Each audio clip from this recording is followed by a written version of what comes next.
We are hearing about people doing pre-Christmas quarantines, basically so that they can see family members who have also quarantined ahead of the holidays. Some parents are even pulling their kids out of school early to accomplish this. Just wondering what you say to the people who are taking this approach. Are you for it or against it? Is it only black or white? I have to say that, that is people's choice, of course, and people want to do the best thing to try and keep each other safe.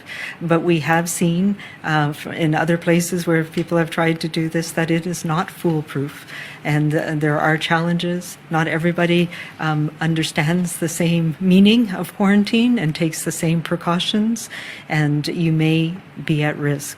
Others, particularly if you have elderly people that you want to be around, take extra precaution.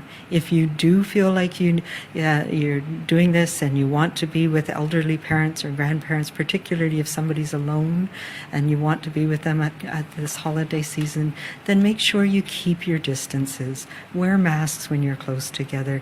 Take some extra precautions to keep them safe, particularly right now. We want to do everything we can to protect people who are most at risk, because we have protection coming. It's not here and enough to give everybody all at once, but it's coming, and we don't want to be the one to pass it on to our loved one when the end game is so close. You have a follow-up, Ethan? I do. It's for Dr. Henry again. So given all that, how concerned are you about a spike in cases after Christmas, similar to the one we saw on Thanksgiving? I know you mentioned to Shannon that you are feeling fearful. And can we get an answer in French as well? Sure. I think it's our human nature to want to be together. We are creatures who need contact with each other. And I know for some people that pull, that desire to be physically together is very important.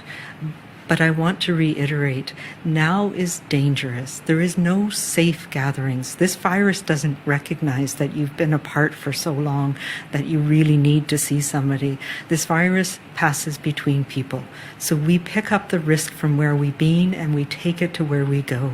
And if we're around people who are vulnerable, who are more likely to end up in hospital to get sick, then we're putting them at risk.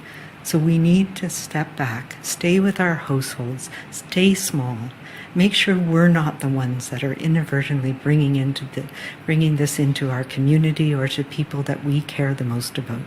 That is the important thing right now.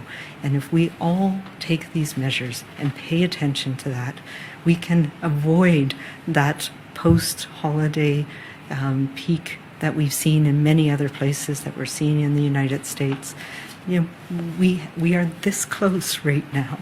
We have vaccine here in the province. We're going to be able to protect people. Now's our time to just, I don't know what the word is, to double down, to remember that this is the hardest period that we're going to be going through. But we can get through this, and we can support each other. We can be adaptive. We're resilient. We've seen that for the last 11 months. And now's not the time to let that go. We can save lives, and we can do that by staying small, staying together, being with our family, going outside, finding that beauty and joy every day. And that's what will get us through the next few months.